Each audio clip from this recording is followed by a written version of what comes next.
The conflict in Ukraine provides a focal point for deconstructing media flows and their intersection with how we perceive history. This event shows both quantitative and qualitative shifts in the processing of information.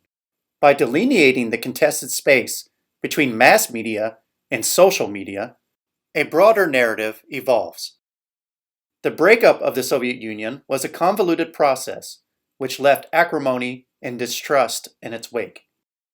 After 1991, the USSR broke into 15 separate nations, with many border conflicts arising from simmering tensions long suppressed under the communist government. Ukraine lies at the crossroads of two continents. The nation represents a fulcrum point between cultures and competing geopolitical systems. The years 1994 and 2015 marked shifts in Ukrainian sentiment, turning decisively to the West.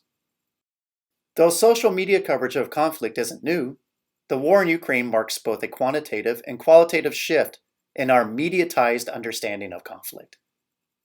Russia's invasion was met with an unprecedented swarm of media influencers and commentators alike.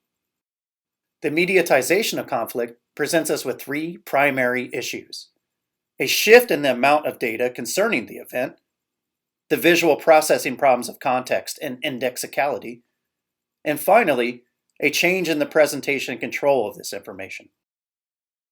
The violence unfolds on the panoply of social media apps every minute, yet two apps center the global digital discourse. TikTok, already an immensely popular social media application, saw a rapid surge in content at the outset of the war. Facebook likewise became an unequivocal leader in social media representation of the war. This war takes place simultaneously in reality and the virtual confines of the internet.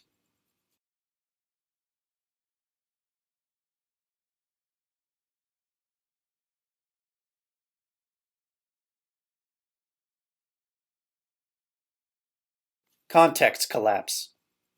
Context seldom stays isolated and self-contained online. We've all experienced varying degrees of context collapse, from misstatements in chat rooms or embarrassing photos that somehow proliferate outside one's chosen audience. The war in Ukraine is a mostly visual one. Images from the battleground matriculate into daily news feeds, social media apps, and eventually to mass media programs. The same distortion of events which occurs in a personal Facebook account also occurs with eyewitness reports from Ukraine. Context collapse stems from issues of indexicality. War reporting through visual content lacks a fundamental indexical nature. They speak to the emotional state of things, but their context is often tenuous. They do not convey an entire story in themselves. Online, images speak 1,000 words, and those words are spoken by millions of voices.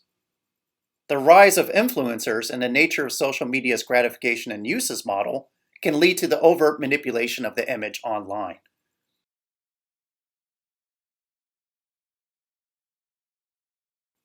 What does all this mean to the quality of information we process as observers? Well, Ukraine is indicative of ruptures between reality and the prominence of the virtual. News agencies like the BBC, MSNBC, or Fox now employ presentations to 1. Re-territorialize or contain information, 2. Parse information in particular packets for diverse audiences, or 3. Address the significance of the widening virtual realm. As these graphs from visualcapitalist.org show, the dogma of the influencer will only grow in the coming future. As younger and older generations alike deploy social media as a primary information resource, historians, journalists, and media observers must fight to contain unbridled and unregulated information flows. The public must also alter their perception of information. Polar discourses are now oceans of spectatorial prescience, as the consequences of history are increasingly determined by the polyvocal and uncertain virtual realm. We can arm ourselves with heuristics based on fact-seeking and media literacy. In the end, the victims of conflict deserve truth.